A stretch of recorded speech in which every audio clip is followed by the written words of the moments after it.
El 11 de agosto de 2008. El lunes, Sarah Whitmer, una higienista dental de 24 años, y su esposo de 27 años, Ryan Whitmer, un planificador deportivo, estaban en su casa en Fort Thomas, Kentucky. Sarah acababa de terminar su turno en una clínica dental, y Ryan también había terminado su jornada. La pareja, que se conoció a través de amigos en común, y rápidamente se volvió inseparable, pasó una tranquila velada juntos. Su relación había progresado desde una cita a ciegas en un pub, hasta comprar una casa, casarse, y estar en medio de la felicidad de los recién casados después de solo 4 meses de matrimonio, mientras miraban hacia su futuro, que incluía planes para una luna de miel en Costa Rica y unas vacaciones en Cancún. La anticipación más emocionante giraba en torno a la posibilidad de conseguir un nuevo cachorro, lo cual estaban persiguiendo activamente juntos. El 11 de agosto, Ryan y Sarah Whitmer vieron televisión mientras comían hamburguesas sobrantes, mazorcas de maíz y papas con queso. Según Ryan, comenzaron con algunos de los programas favoritos de Sarah antes de pasar a un partido de fútbol. Sarah luego decidió tomar un baño en el baño del dormitorio principal. Ryan recordó que ella le pidió que revisara las puertas antes de acompañarla arriba. Recordó que ella subió las escaleras, después de que ambos dijeran: «Te amo». Camina de puntillas como solía hacer con frecuencia. A las 10:49 p.m. esa noche Ryan marcó el 911, la llamada duró 7 minutos, le dijo al despachador del 911 que su esposa se había quedado dormida en la bañera en su casa en Monroe, Ohio. Ryan informó al despachador que su esposa se había quedado dormida en la bañera, creo que estaba abajo, acabo de subir aquí y ella estaba boca abajo en la bañera. Ryan le dijo al despachador que había estado viendo televisión abajo y subió para encontrar a Sarah boca abajo en la bañera. Mencionó que ella frecuentemente se quedaba dormida en la bañera. Ryan siguió las instrucciones del despachador y sacó a Sarah de la bañera antes de ser guiado a través de la RCP. Durante este tiempo, él temporalmente dejó el teléfono para vaciar la bañera y levantar a Sarah, lo cual tomó aproximadamente 29 segundos. Dentro de los 6 minutos siguientes a recibir la llamada al 911, la policía encontró a Sarah desnuda en el suelo del dormitorio. Su cuerpo se sentía cálido y seco, pero su cabello estaba mojado. Mientras realizaban la RCP, la policía notó una descarga espumosa de color blanco rosado que salía de la boca y la nariz de Sarah, indicando ahogamiento. Cuando llegaron los paramédicos, hicieron 2 intentos fallidos de intubar a Sarah en su dormitorio. Se hicieron 2 intentos más en la ambulancia, durante el viaje de 10 minutos al hospital. A pesar de un 5º intento de intubación fallido, el médico de la sala de emergencias del hospital hizo un 6º intento y tuvo éxito. Desafortunadamente, fue demasiado tarde. Sarah fue declarada muerta esa misma noche.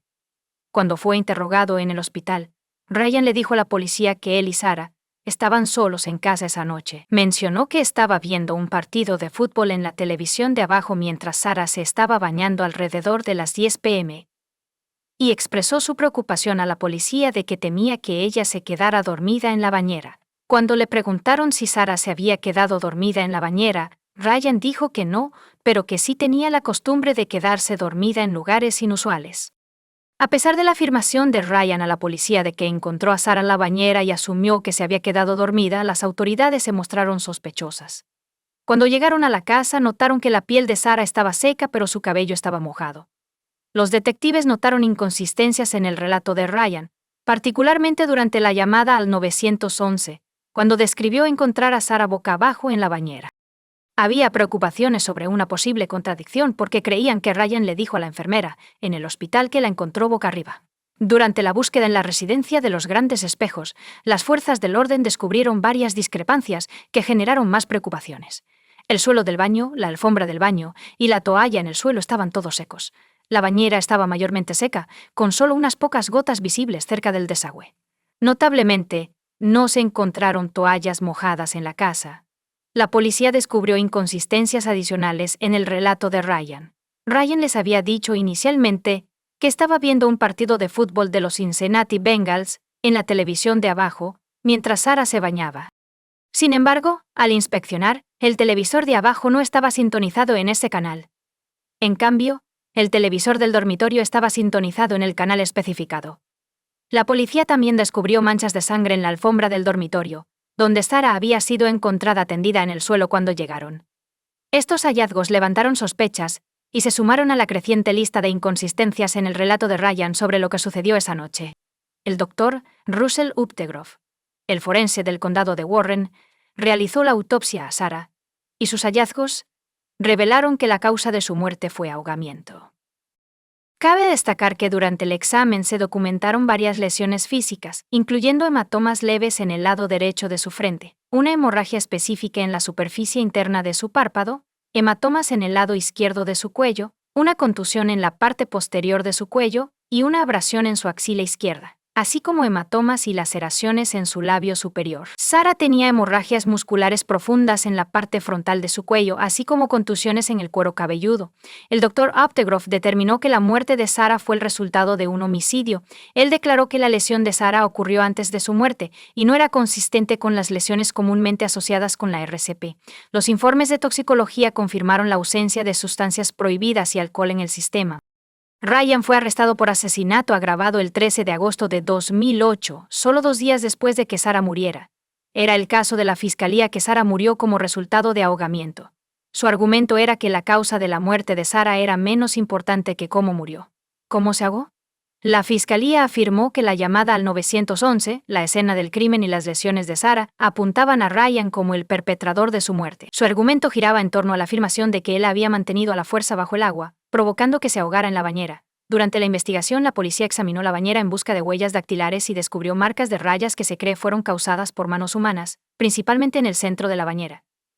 Utilizaron un proceso de vaporización de cianoacrilato y una imagen reflejada de ultravioleta para detectar marcas de dedos y manchas. También se descubrió una impresión de antebrazo en la bañera que se determinó que fue hecha por un hombre adulto mediante pruebas de folículos pilosos. Sin embargo, no se pudo determinar el momento exacto de la impresión. La fiscalía también afirmó que la falta de humedad dentro del baño era incompatible con el escenario que Ryan describió.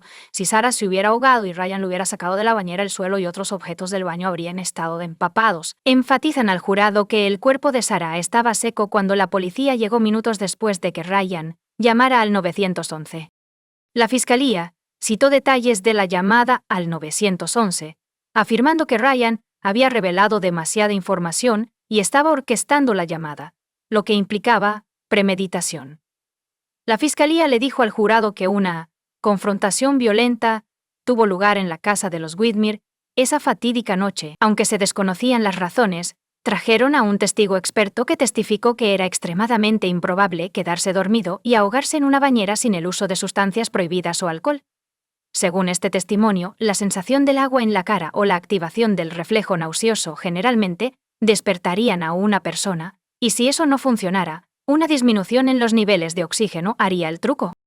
La fiscalía convocó al forense Updegrove, quien realizó la autopsia de Sarah, para que proporcionara su opinión experta sobre los eventos de esa noche. Testificó que una explicación plausible para el cuerpo seco de Sarah y su cabello mojado sería que su cabeza fue empujada sobre el borde de una bañera, inodoro o lavabo.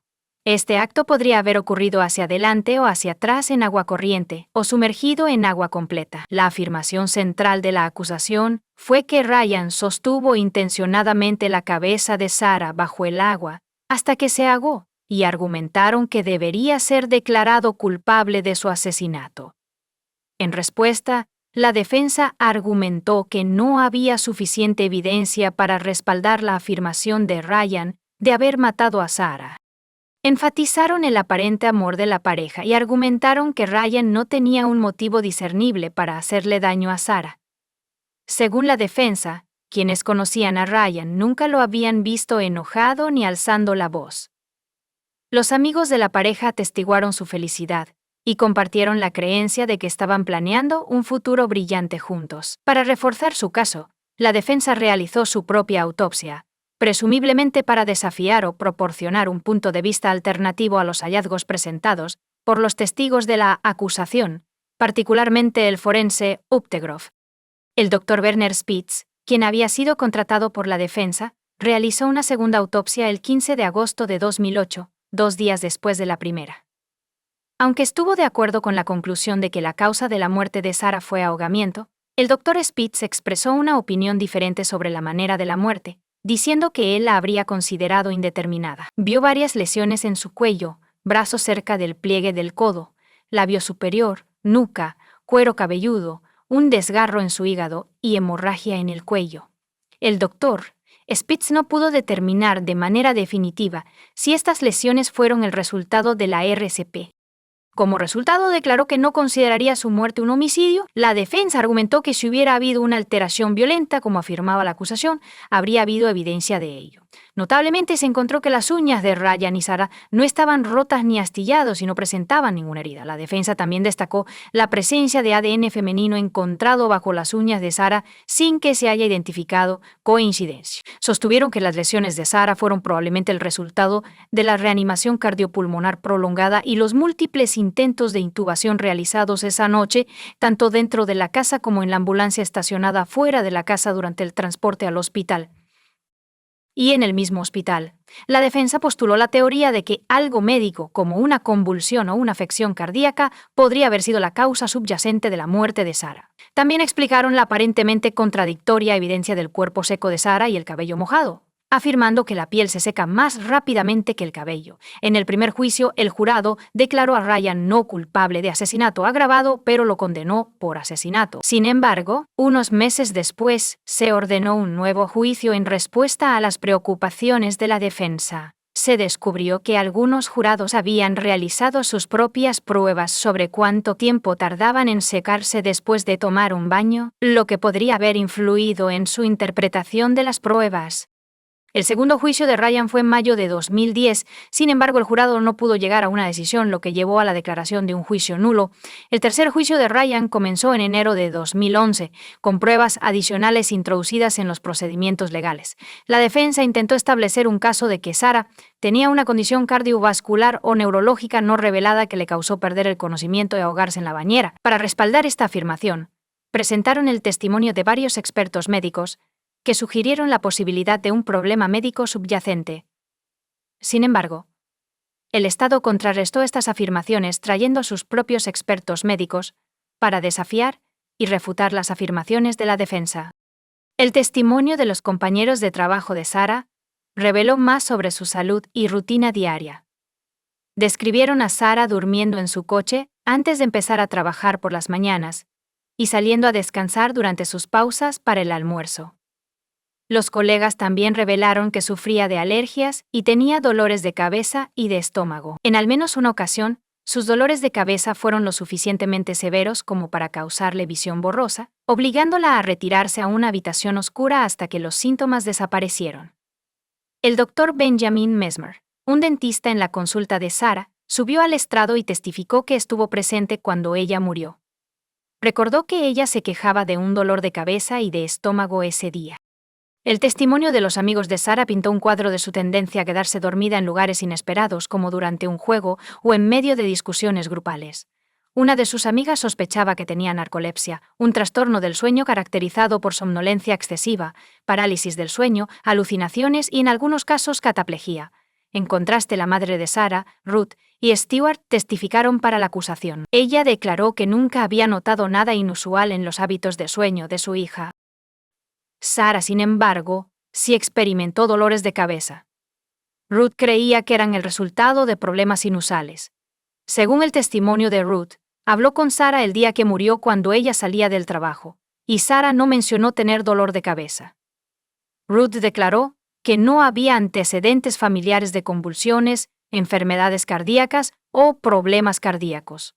Sarah tenía un soplo cardíaco y un paladar hendido cuando era bebé, pero un informe de examen físico de junio de 2008 no mencionó la presencia continua del soplo cardíaco. Además, no se mencionó ninguna afección cardíaca, defecto neurológico o enfermedad en el informe. El testimonio de Jennifer Cruz proporcionó un relato importante y potencialmente perjudicial. Según sus declaraciones, contactó a Ryan mientras estaba en prisión después de ver un episodio de Dateline sobre su caso. Ella afirmó que el 26 de octubre de 2009, a las 11 o las 6, Ryan la llamó y confesó el asesinato. Jennifer testificó que Ryan dijo: «Yo lo hice. Lo hice, maté a Sarah. Lo hice». Jennifer testificó que Ryan tuvo una acalorada discusión con Sarah en su sala de estar sobre su supuesta infidelidad, el consumo de alcohol, el tabaquismo y la pornografía. La discusión supuestamente se intensificó en el piso de arriba, o Sarah le informó a Ryan que su matrimonio había terminado. Según Jennifer, la confrontación se volvió física, con Ryan supuestamente diciendo: «Nadie me deja, y me refiero a nadie». El testimonio de Jennifer tomó un giro más oscuro cuando describió la supuesta admisión de violencia por parte de Ryan. Jennifer Ryan admitió haberle dado un puñetazo a Sarah en el pecho durante su confrontación, lo que hizo que ella cayera hacia atrás y se golpeara la cabeza. Ryan afirmó haberse desmayado, y cuando despertó, descubrió a Sarah en el suelo, inconsciente y sin respirar, con el cabello mojado. Además, Jennifer afirmó que durante la llamada al 911, Ryan solo fingió realizar la RCP porque sabía que Sarah ya estaba muerta, lo que hacía inútil la resucitación. A pesar de esta impactante revelación, Jennifer continuó comunicándose con Ryan después de su conversación inicial. Ryan no informó a la policía sobre la conversación incriminatoria hasta después de que su segundo juicio fue declarado nulo. En respuesta al testimonio de Jennifer, la defensa intentó socavar su credibilidad.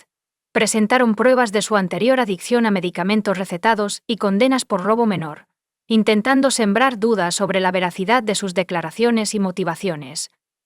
La defensa presentó un escenario desafiante, afirmando que no podían explicar de manera definitiva qué causó que Sarah se ahogara esa noche.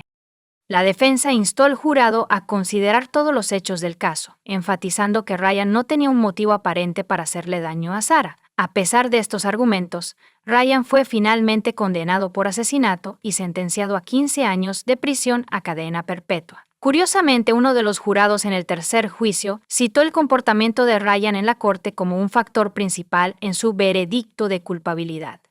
El jurado observó que Ryan no reaccionó cuando se mostraron fotos de la autopsia en la corte, lo que implica que su falta de respuesta emocional influyó en la percepción de su culpabilidad. Comparte tu opinión con nosotros en los comentarios y suscríbete al canal para más.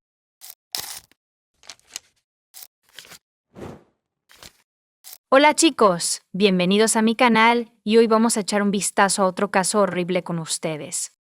En este video discutiremos los eventos que ocurrieron en Texas. El 4 de abril de 2011, Robert Frisby llegó a la comisaría porque no podía encontrar a su hija de 17 años, Bridget. Robert asumió que había pasado la noche en casa de su amiga, pero cuando Bridget no regresó a casa, se preocupó e intentó contactarla por teléfono. Todos sus intentos fueron infructuosos. So Robert headed to the police station.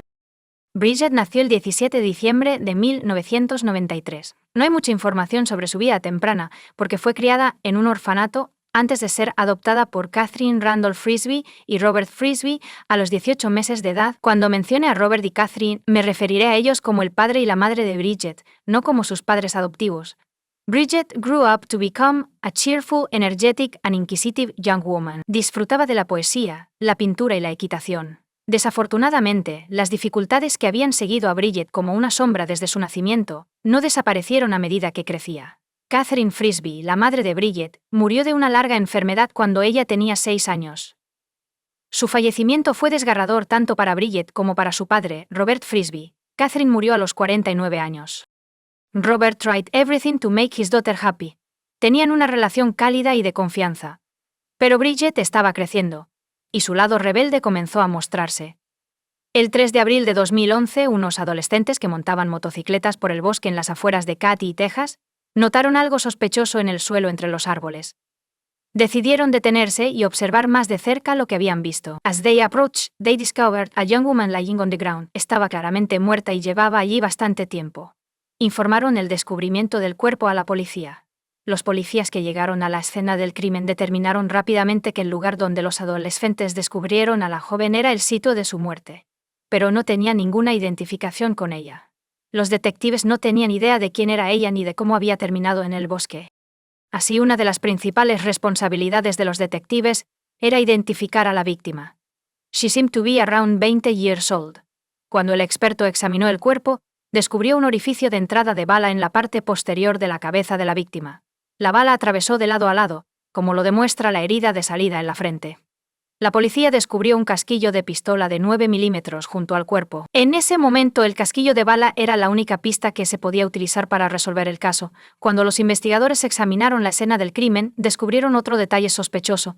Había un pequeño agujero a unos metros del cuerpo. Era evidente que alguien había removido la capa superior del suelo, pero no estaba claro si esto estaba relacionado con el crimen. En busca de respuestas, la policía comenzó a entrevistar a los residentes cercanos a la escena del crimen. Era una zona tranquila y boscosa, y los residentes se preocuparon por su seguridad después de enterarse de un crimen brutal cometido cerca de sus hogares. La policía quería saber si habían visto algo extraño, Quizás alguien notó extraños o coches desconocidos cerca de su casa. Cualquier pista era valiosa. Los oficiales fueron de puerta en puerta, pero nadie informó haber visto algo inusual. Sin embargo, uno de los locales afirmó que había escuchado algo extraño. Pasó la noche anterior con amigos en el patio trasero. Aproximadamente a las 2 o 3 de la mañana. Escucharon un fuerte estruendo, como un disparo. Le prestaron poca atención y no llamaron a la policía. En ese momento esto no era una gran preocupación, sin embargo, enterarse del descubrimiento de una joven muerta cerca ha generado serias preocupaciones. Así la policía estimó que el crimen ocurrió entre las 2 y las 3 de la mañana. Ningún otro residente ha proporcionado información significativa a la policía. Para resolver este caso, los detectives primero tuvieron que identificar a la víctima. En la mayoría de los casos, el perpetrador y la víctima conocen los nombres, ocupaciones, círculos sociales y enemigos del otro. La policía logró localizar al detective criminal, quien comenzó a revisar los informes de personas desaparecidas con la esperanza de encontrar a alguien que coincidiera con la descripción de una joven encontrada en el bosque, pero nadie lo hizo. El día siguiente fue el 4 de abril de 2011. Robert Frisby visitó la comisaría. Se preocupó al enterarse de que la policía estaba investigando la muerte de una joven cuya identidad aún no se había determinado. Robert no pudo contactar a su hija de 17 años, Bridget. Informó a los detectives que había visto a su hija por última vez hace 2 días. Ella pensó que pasaría la noche con una amiga. She started to worry when she didn't come home. Los peores temores de Robert se confirmaron cuando el detective le mostró fotos de la escena del crimen. Reconoció a Bridget entre ellas. Y esto, por supuesto, le causó un sufrimiento emocional inimaginable. Hace muchos años perdió a su esposa. Y ahora ha perdido a su hija, a quien amaba a pesar de su naturaleza rebelde. Los investigadores le pidieron que describiera todo sobre la última vez que vio a su hija y los eventos que llevaron a su visita a la comisaría. La policía ahora conocía el nombre de la víctima, lo que les daba esperanza de poder encontrar rápidamente a la persona que mató a Bridget. Robert Frisby testificó que había visto a su hija por última vez el 2 de abril de 2011. Ese día, le compró un nuevo conjunto para rave, incluyendo leggings de pelaje sintético azul-verde, una falda y una blusa. Kendall Suto, la amiga de Bridget, los visitó por la tarde y se quedó a cenar. Robert llevó a Bridget y Kendall a una fiesta rave, pero estaba cerrada, así que regresaron a casa poco después de las 10 p.m. El transporte de Kendall debía recogerlo a la medianoche, así que él y Bridget se acomodaron para ver una película. Bridget todavía estaba vestida con su nuevo atuendo de rave cuando Robert se fue a la cama y puso la alarma para la medianoche. Cuando se despertó, Bridget le informó que el paseo en carroza aún no había llegado. Cuando Kendall se fue, Robert quiso cerrar la casa. Cuando Robert se despertó alrededor de las 3 a.m., descubrió que la puerta trasera y la puerta del garaje estaban abiertas. Bridget no podía regresar sin el conocimiento del hombre porque él estaba encerrado. Entonces se dio cuenta de que le faltaba el celular. Recientemente le había quitado el teléfono a Bridget, así que asumimos que ella había tomado el suyo cuando salió. Robert llamó repetidamente a su teléfono celular y buscó en Internet su ubicación GPS. Se rindió de esperar a que ella regresara después de no poder contactarla ni localizar el teléfono. The next day, I called several of Bridget's friends, but none of them knew where she was. Más tarde esa noche, el 3 de abril, leyó en Internet sobre un cuerpo descubierto cerca y comenzó a sospechar que era Bridget. Por lo tanto, decidió contactar a la policía. Así, basándose en la información de Robert, los investigadores tenían su primer sospechoso potencial, la amiga de Bridget, Kendall Suto. Pero Robert Frisby no creía que Kendall pudiera hacerle daño a Bridget. Afirmó que solo una persona podría tener motivaciones personales para hacerle daño. El exnovio de Bridget, Jonathan Larson, con quien tuvo una relación complicada, se convirtió en el segundo sospechoso potencial. El novio de Bridget, Zach Richard, también fue considerado un sospechoso por los investigadores. Necesitaban saber qué estaban haciendo estas 3 personas y dónde estaban durante el crimen. La primera persona con la que los investigadores decidieron hablar fue la amiga de Bridget, Kendall Suto, quien estaba en la casa de Frisby y podría haber sido la última persona en verla con vida. Kendall no tenía problemas previos con la ley. Cuando la policía llamó, aceptó reunirse con ellos. Durante una conversación con los detectives admitió haber visto televisión con Bridget la noche en que murió. Sin embargo, Kendall supuestamente dejó la casa de Frisby poco después de que el padre de Bridget se fuera a la cama. Negó estar involucrado en la muerte de Bridget, afirmando que eran amigos y que no tenía ninguna razón para hacerle daño. El hombre estaba dispuesto a proporcionar a los investigadores cualquier ayuda que necesitaran. Lo mencionó mientras él y Bridget estaban viendo televisión. Estaba molesta debido a un desacuerdo con su exnovio, Jonathan Larson. Estuvieron juntos durante varios meses, pero la relación fue problemática y eventualmente se separaron. Los investigadores verificaron la coartada de Kendall, que parecía estar confirmada. However, it was not removed from the list of suspects because the case remained confusing. A continuación, los investigadores decidieron acercarse a Jonathan Larson, cuyo nombre ya habían escuchado de varias personas, con la esperanza de sorprenderlo. Se presentaron en su casa sin previo aviso. Sin embargo, no esperaban una grata sorpresa. La casa estaba vacía. La familia de Larson aparentemente dejó la casa rápidamente. Lo más sorprendente, sin embargo, fue lo que los investigadores descubrieron fuera de las ventanas. La puerta principal y las paredes estaban llenas de balas, como se reveló 3 semanas antes de la visita de la policía. Someone fired all those bullets at the Larson family's house in a drive-by shooting. El departamento de policía que investiga los asesinatos no estaba al tanto del tiroteo porque nadie resultó herido. Cuando alguien disparó contra la casa, el dueño llamó a la policía, pero el caso quedó sin resolver. La policía solo tenía casquillos y balas, pero no tenían idea de quién era el responsable. Después de entrevistar a los vecinos, los investigadores descubrieron que al día siguiente del paseo, dispararon a Larson y huyeron porque se sentían inseguros. Los detectives ahora estaban investigando si la muerte de Bridget Frisbee y el tiroteo en la casa de su exnovio estaban relacionados. Permítanme recordarles que el cuerpo de Bridget fue descubierto el 3 de abril de 2011. Y el tiroteo desde un vehículo ocurrió hace 3 semanas, el 14 de marzo. Jonathan Larson fue identificado como el principal sospechoso, por lo que la policía comenzó a buscarlo. Durante la investigación, la policía fue a la escuela de Bridget Frisbee y Jonathan Larson. La administración de la escuela declaró que Jonathan no había asistido a la escuela en varios días. Cuando no pudieron encontrar a Jonathan, decidieron hablar con los compañeros de clase de Bridget. Querían saber con quién estaba en conflicto, quién podría desearle daño y si tenía enemigos. Alexander Olivieri estaba entre aquellos con quienes los investigadores hablaron. Afirmó que él y Bridget eran amigos que pasaban tiempo juntos con frecuencia. Alexander afirmó que Jonathan Larson era el único con un motivo para hacerle daño a Bridget. Cuando los investigadores le preguntaron a Alexander sobre la última vez que vio a Bridget, él declaró que se suponía que se encontrarían la noche en que ella murió. Acordaron encontrarse en su casa, luego viajar juntos a Houston para recoger al novio de Bridget, Zach Richards, en la parada de autobús. Alexander declaró que llegó a la casa de Frisbee con su amigo Alan Pérez, pero Bridget no estaba presente. Se suponía que ella lo estaba esperando en la calle cerca de la casa, pero no estaba por ninguna parte. Alexandra Olivieri declaró que él y Alan Pérez regresaron a la casa de Frisbee unas horas más tarde, pero Bridget aún no estaba presente. Según él, eran alrededor de las 5 a.m. No es de extrañar que Bridget no estuviera en casa. Ya había muerto para entonces. Olivieri declaró que se enteró de la muerte de Bridget a través de un informe de noticias.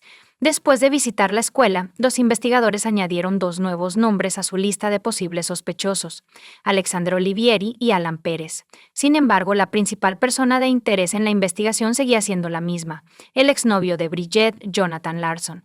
Los detectives descubrieron que la madre de Jonathan no abandonó la ciudad tras el tiroteo. Vivió en el apartamento de un amigo por un tiempo. Durante una conversación con los investigadores, ella declaró que envió a su hijo a vivir con parientes en Austin, Texas. Después del incidente, la mujer declaró que su hijo frecuentemente se metía en problemas y estaba segura de que su casa se había convertido en un blanco de balas, a causa de él. Ese incidente, creía ella, era una forma de venganza contra su hijo. También afirmó que Jonathan peleó con otro hombre poco antes del tiroteo drive-by. Estaba segura de que había una conexión entre la pelea y el tiroteo en su casa. La relación de la mujer con su hijo no era ideal. No tenía idea de dónde estaba Jonathan en el momento de la muerte de Bridget Frisbee. Le dio a los oficiales la dirección de sus parientes en Austin, donde afirmó que Jonathan supuestamente debería estar. Sin embargo, el avance del caso llegó antes de que los investigadores descubrieran a Jonathan. Un abogado que representa a la familia Pérez se acercó a la policía. stated that his client, Alan Perez, has important information about the death of Bridget Frisbee. Cuando los investigadores hablaron con el compañero de clase de Bridget, Alexander Olivieri, supieron el nombre de Alan Perez. Este último entonces declaró que había ido a la casa de Frisbee con Alan Perez. Alan ahora estaba preparado para compartir información importante, pero solo bajo ciertas condiciones. He was willing to talk about Bridget's death in exchange for an immunity deal. Las autoridades necesitaban respuestas, así que aceptaron esta condición. Alan Perez afirmó que el tiroteo desde un vehículo en la casa de Jonathan Larson estaba relacionado con la muerte de Bridget Frisbee. Este tiroteo ocurrió solo una semana después de que Jonathan y Bridget, Alexander Olivier Airy, de 17 años, con quien los investigadores ya habían hablado en la escuela, ayudó a Bridget a vengarse de Jonathan y a disparar contra la casa. Perez y Olivieri se conocieron en la escuela secundaria. Se unieron a la Guardia Nacional juntos, pero cuando Olivieri regresó del entrenamiento básico, comenzó a asistir a una nueva escuela. Según Perez, Bridget era una de las nuevas amigas de Olivieri en su nueva escuela. Perez testificó que Bridget había estado presumiendo de participar en un tiroteo desde un automóvil con un amigo, y que Olivieri le dijo a Perez más tarde que él era el tirador. Específicamente, Olivieri le dijo a Perez que Bridget conducía. Y él disparó a la casa de su exnovio con su rifle semiautomático Hugo. Perez testificó que Olivieri se acercó a él para pedirle un favor la noche del 2 de abril de 2011. Olivieri explicó que quería castigar a Bridget por informar a sus amigos sobre el tiroteo. Quería a Perez como respaldo. Olivieri told Perez to bring a weapon. Perez llegó portando una pistola de calibre .380 y vestido con un uniforme militar verde, máscara y guantes. Olivieri llevaba una pistola Beretta de 9 milímetros en una funda de hombro debajo de su chaqueta. Según Perez, llegaron a la casa de Olivieri después de la medianoche. Olivieri luego llamó a Bridget y le pidió que lo acompañara a recoger a su novio, Zach Richards, de la estación de autobuses. Bridget se negó, citando su apretada agenda. Olivieri fue a la casa de Bridget e instruyó a Perez para que se escondiera bajo una manta en la parte trasera de su SUV. Olivieri le informó a Perez que quería meter a Bridget en su coche, por eso Perez tuvo que sentarse bajo las cobijas y permanecer en silencio. Se suponía que Perez lo seguiría desde la distancia una vez que llegaran a su destino y salieran del vehículo. Bridget estaba saliendo en su cuatrimoto para encontrarse con amigos cuando llegaron a su casa, así que se fueron. Fueron a buscarla de nuevo un poco más tarde y la encontraron empujando su cuatrimoto porque se había quedado sin combustible. Olivieri le pidió ayuda para localizar un escondite de objetos aleatorios. Ella inicialmente se negó, pero él finalmente la convenció de ir con él. Bridget parked her SUV and got into the passenger seat of the Olivieri Suburban. Perez seguía escondido en la parte trasera del coche, bajo mantas. Olivieri regresó al mismo vecindario donde él y Bridget habían realizado el tiroteo desde el automóvil. Salieron de su coche. Perez esperó un minuto antes de seguirlos. Perez vio a Olivieri llevando una pala y guiando a Bridget con una linterna. Olivieri señaló un lugar e instruyó a Bridget para que comenzara a cavar. Mientras se agachaba para cavar, Perez notó que Olivieri metía la mano en su chaqueta, sacar su arma, colocarla contra la parte posterior del cuello de Bridget y disparar. Perez testificó que estaba en shock porque esperaba que Olivieri la amenazara con la pistola, pero él simplemente le había disparado. Olivieri corrió hacia Perez, quien lo maldijo durante un rato. Olivieri le dijo a Perez que se callara y corriera hacia el coche mientras él recogía su pala, linterna y el teléfono celular de Bridget. Luego, dejaron la escena del crimen y condujeron hacia la casa de Perez. Antes de llegar a su destino, destrozaron el teléfono de Bridget con una pala antes de golpearlo. Después de esto, condujeron a casa de Olivieri. They moved everything from the SUV to Alexander's bedroom. Según Perez, él y Olivieri llegaron a la estación de autobuses alrededor de las 4 a.m. para recoger al novio de Bridget, Zach Richards. Perez invitó a Richards a pasar la noche en su casa. So the three of them drove to Perez's house and went to sleep. No le dijeron nada a Richards sobre el crimen. Olivieri informó a Perez que necesitaban ser coartadas el uno del otro. Cuando fueron interrogados por la policía, Perez tuvo que explicar que se quedó en casa de Olivieri, pasaron el rato, vieron una película y luego fueron juntos a recoger a Richards. Alexander Olivier lo persuadió de que decir lo mismo y proporcionarse mutuamente una coartada no los pondría en peligro. Olivieri también le dijo a Perez que iba a deshacerse del arma que usó para matar a Bridget. Bridget estaba molesta porque Jonathan Larson, con quien tenía una relación, la engañó. Olivieri offered to take revenge on him by shooting at his house. Sin embargo, no había anticipado lo que sucedería a continuación. Bridget no logró mantener el viaje en secreto, lo cual preocupó a Olivieri. Este incidente puede poner fin a sus planes. Quería ser militar, pero ahora su sueño pendía de un hilo. Por eso hizo grandes esfuerzos para mantener a Bridget en silencio. Decidió que la única manera de salir de esta situación era que Bridget Frisbee muriera. Durante la investigación, la policía escuchó el nombre del novio de Bridget, Zach Richards, varias veces, así que decidieron hablar con él. Querían saber si Richards confirmaría el testimonio de Alan Pérez o si la escalera estaba intentando absolverse de responsabilidad. La situación parecía desconcertante.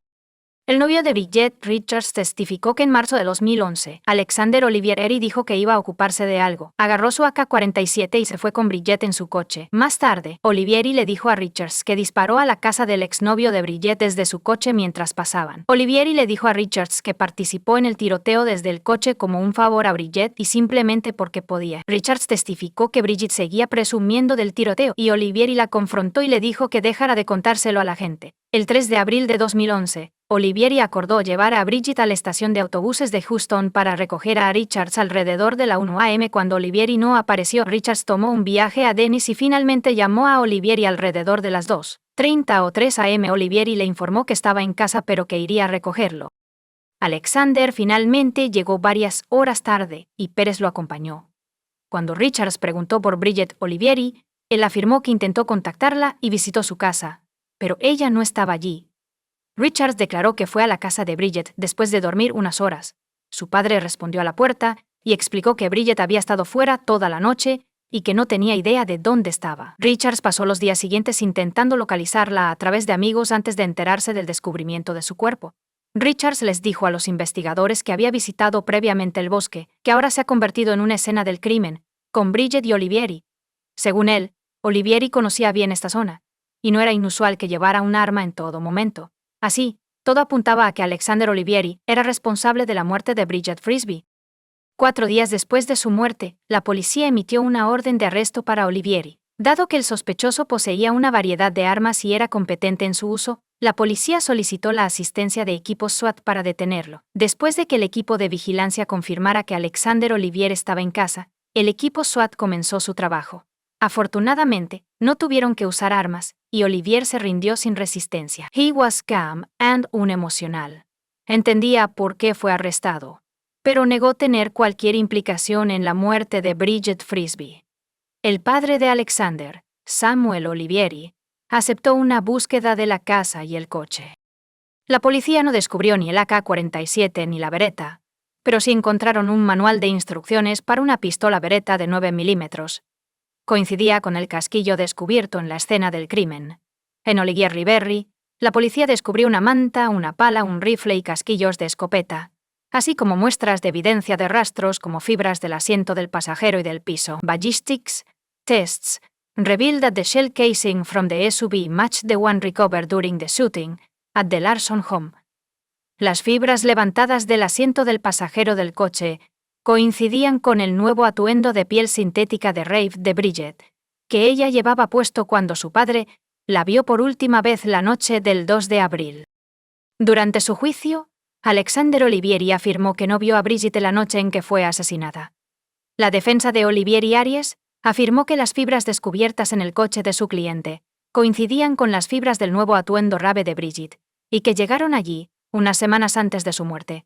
Pero esta teoría fue rechazada. Durante el juicio, Robert Frisbee presentó un estado de cuenta de tarjeta de crédito que mostraba que el atuendo de Bridget fue comprado el 2 de abril de 2011. Ella murió varias horas después. Mostraba que Bridget estaba indudablemente en el coche de Olivieri antes de su muerte, lo que implicaba que él estaba mintiendo cuando afirmó no haberla visto esa noche. El tribunal vio un video publicado en YouTube en 2010. Aproximadamente un año antes de que Bridget muriera, se llamaba Yo y mi Beretta de 9 milímetros. Muestra a Alexander Olivieri disparando una variedad de armas de fuego, incluyendo una pistola Beretta. Alan Pérez testificó en el juicio que el video mostraba la misma arma que Olivieri usó para matar a Bridget, el 1 de agosto de 2012. El tribunal condenó a Alexander Olivieri a 60 años de prisión, tendrá derecho a libertad condicional en 30 años. Pero Robert Frisbee cree que Olivieri estará encarcelado durante al menos 50 años. Es crucial que este hombre sea sacado de las calles y permanezca así por el resto de su vida. Robert Frisby declaró que después de pasar tantos años en una pequeña celda, será un hombre roto cuando salga. Comparte tu opinión con nosotros en los comentarios y suscríbete al canal para más contenido.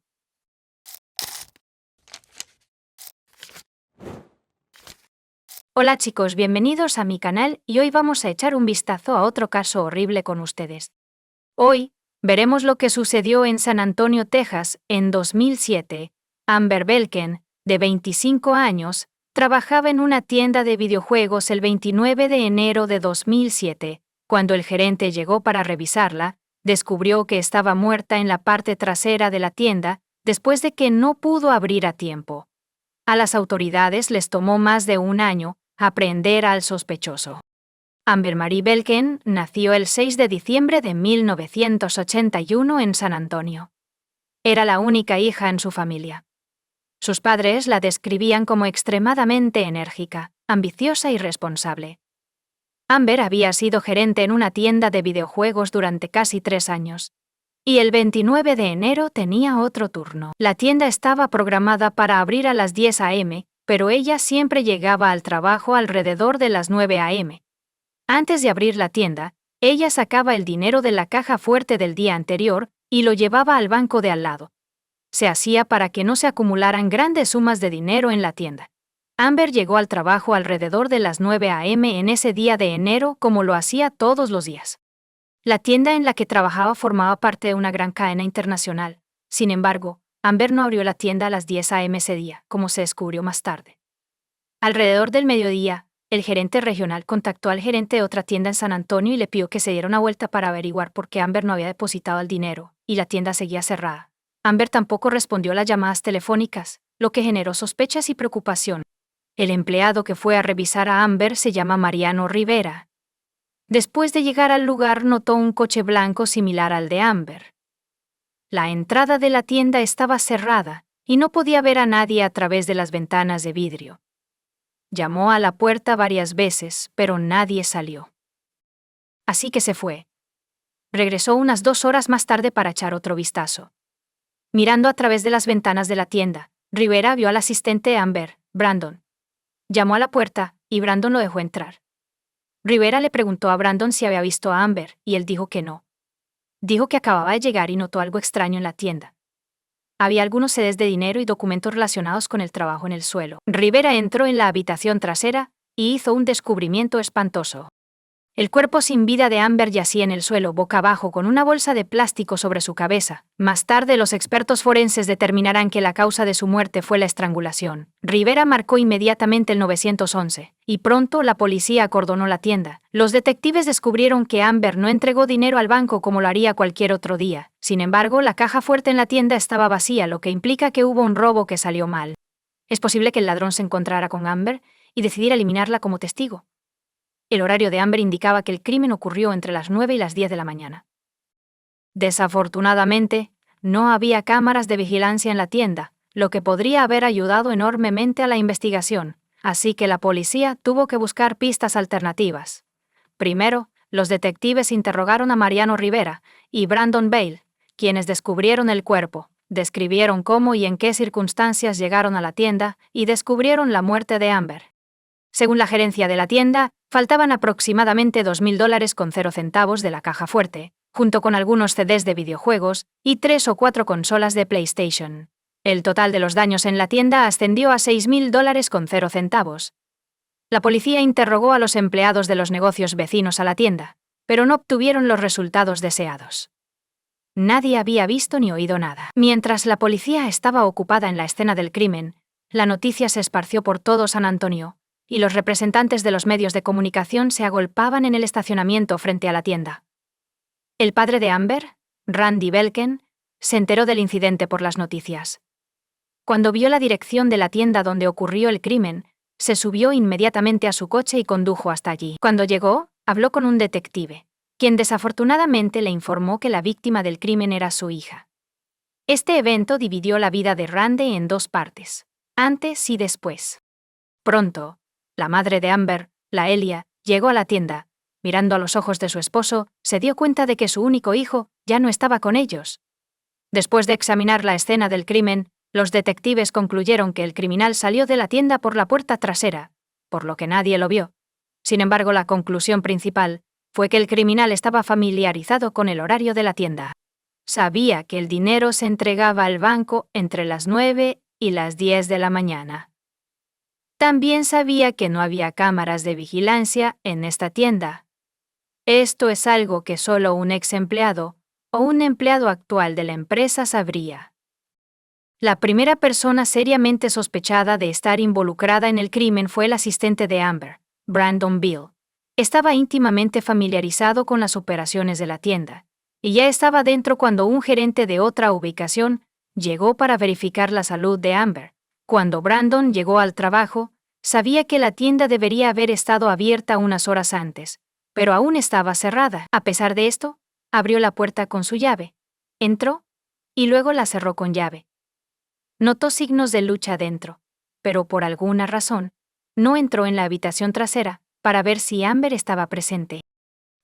Y, después de hablar con la gerencia de la empresa, los detectives descubrieron que Amber, una gerente de tienda, estaba descontenta con el trabajo de Brandon y quería que lo despidieran. Le informó a su madre que Brandon tiene un mal carácter y no desempeña adecuadamente sus funciones laborales, pero una disputa con Amber podría llevar a Brandon a cometer un crimen. Los detectives comenzaron a buscar respuestas a esta pregunta.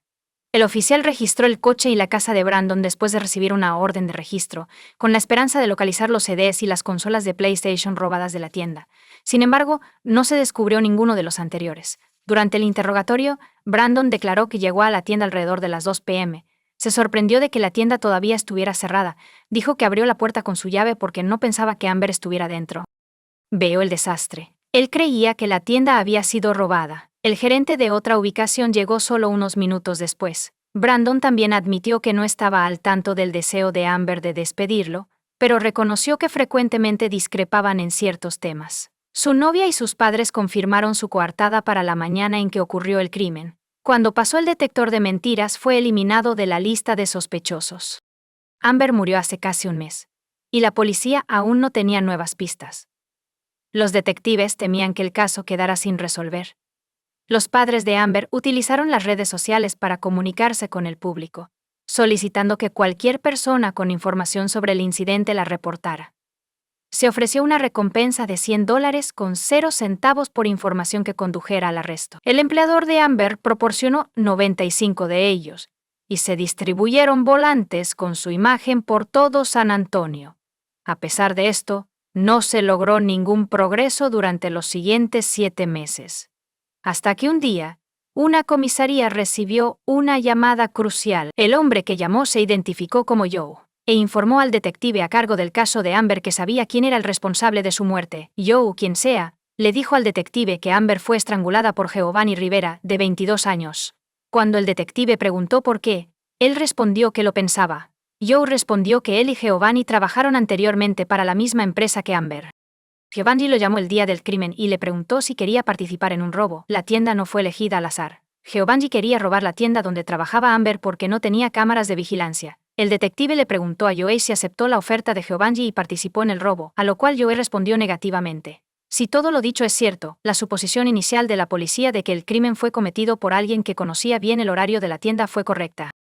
El detective solicitó que Joe fuera a la comisaría y hiciera una declaración oficial. Se negó, pero probablemente sabía que lo encontrarían tarde o temprano. Entonces, 2 días después, regresó a la comisaría y afirmó una vez más que no participó en el robo. Durante el interrogatorio, Joe detalló cómo Giovanni Rivera expresó por primera vez su deseo de robar una tienda. Joe afirma que Giovanni nunca dijo que iba a hacerle daño a Amber. Sin embargo, aproximadamente un mes después de su muerte, el caso recibió una amplia cobertura mediática. Confesó que la muerte de Amber fue su culpa. Joe explicó que no llamó de inmediato, porque estaba preocupado por su seguridad. ¿Cuáles son tus pensamientos? ¿Podría la recompensa de $100 con 0 centavos por proporcionar información importante motivarlo a ir a la policía? Por favor, comparte tus pensamientos sobre el asunto en los comentarios. Joe afirmó que el campo de la culpa comenzó a superar el sentimiento de miedo, lo que lo llevó a hacer una llamada. Aunque el testimonio por sí solo no fue suficiente para obtener una orden de arresto para Giovanni Rivera, el detective aún lo citó a la comisaría para interrogarlo. También vale la pena señalar que Giovanni Rivera no está relacionado con Mariano Rivera, el gerente que descubrió el cuerpo, solo comparten el mismo nombre. En una conversación con un detective, Rivera acusó a Joe de mentir. Él afirma que no estuvo involucrado en ninguna actividad criminal. Finalmente se negó a responder más preguntas, obligando a la policía a liberarlo. Mientras los oficiales consideraban cómo llevarlo ante la justicia, Giovanni se trasladó a Laredo, Texas, con su familia. Esta es la ciudad de la frontera con México, por lo que había una buena posibilidad de que cruzara la frontera y se perdiera. Sin embargo, sin pruebas contundentes, los detectives no pudieron proceder, y el caso se estancó una vez más durante meses. Afortunadamente, la ayuda llegó inesperadamente a finales de junio de 2008. Verónica, la esposa de Giovanni, llamó a la policía casi un año y medio después de que Amber muriera. Ella afirmó que su esposo la atacó amenazándola a ella y a los niños con una pistola. Más importante aún, ella afirmó que él era responsable de la muerte de Amber Belkin. El detective a cargo del caso viajó a Laredo para hablar con Verónica, a quien había conocido en persona. Ella afirmó que tomó una mala decisión al casarse con Giovanni. Se quedó embarazada de él mientras aún estaba en la escuela y su familia insistió en que se casaran. Giovanni comenzó a revelar su verdadero rostro después de la boda. Era un tirano. Según Verónica, si él deseaba intimidad pero ella no, la ataba con cinta adhesiva. También afirmó que cuando Giovanni fue llamado a una comisaría por primera vez, regresó a casa angustiado e inmediatamente le informó que necesitaban mudarse a Laredo. Salieron de San Antonio ese mismo día, habiendo llevado todo lo que necesitaban. Verónica entendió que si su esposo estaba limpio ante la ley, no se mudarían. Una vez reunió el valor para preguntarle a Giovanni si estaba involucrado en la muerte de Amber Belkin, a lo que Giovanni respondió que él la había matado. Verónica estaba atónita y le preguntó por qué lo hizo. Él explicó que lo hizo porque su familia necesitaba dinero para pagar el alquiler. Cuando Verónica pidió el divorcio, Giovanni la llevó a un lugar apartado, sacó una pistola y le dijo que se subiera al asiento trasero. La siguió y la amenazó, obligándola a hacer lo que él quería. Luego la sacó del coche, le entregó la pistola y le ordenó que lo terminara. Verónica dijo que no lo haría. Giovanni respondió que si ella no disparaba, se encargaría de ella, sus hijos y sus familiares. Verónica le suplicó que pensara en lo que podría pasarles a sus hijos. Si se quedaban sin sus padres, parecía funcionar. Y ambos regresaron a casa esa noche, pero Giovanni dijo que iba a desaparecer por la mañana. Cuando se fue, Verónica inmediatamente llamó a la policía y les contó sobre la confesión de su esposo. Los detectives obtuvieron una orden de arresto para Giovanni Rivera después de recibir el testimonio de 2 testigos, uno de los cuales era la esposa de Giovanni Rivera. Sin embargo, Rivera logró cruzar la frontera y perderse en México en ese momento.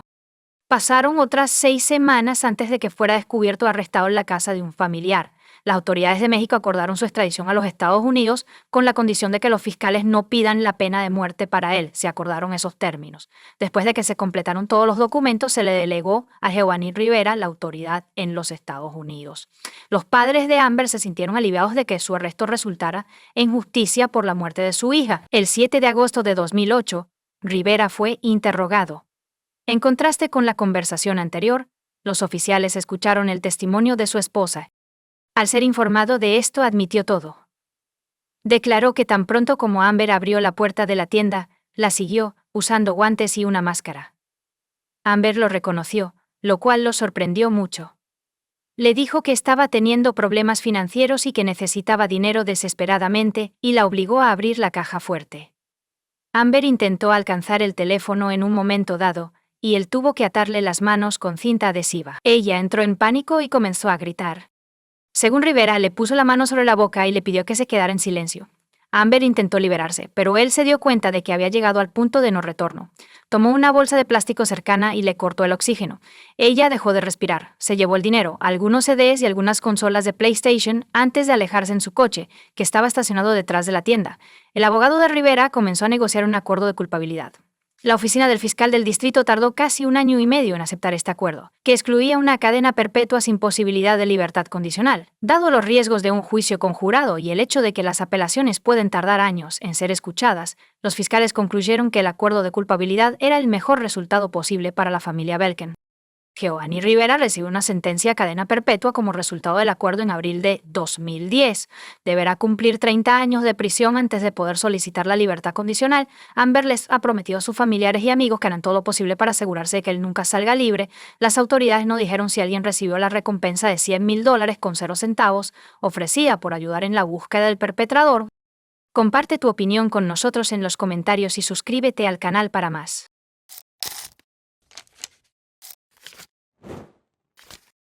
Hola chicos, bienvenidos a mi canal y hoy vamos a echar un vistazo a otro caso horrible con ustedes. El caso de la familia Sumner ha sido enterrado vivo. La peor traición es la de un ser querido que ha disfrutado de un amor y confianza inquebrantables. A pesar del dolor, la amargura, el resentimiento y la decepción, muchas personas logran sobrellevarlo y continuar con sus vidas. Pero, ¿y si la traición se descubre en el lecho de muerte y la realización es lo último que una persona experimenta en la vida? Esa es la base de la aterradora historia de la familia Sumner. Incluso los criminalistas experimentados con una amplia trayectoria, que han visto de todo en su práctica, se conmovieron hasta las lágrimas con este caso. A pesar de la sentencia de muerte inicial impuesta a ellos, los subhumanos que cometieron este crimen atroz siguen vivos y están intentando apelar activamente la decisión del tribunal.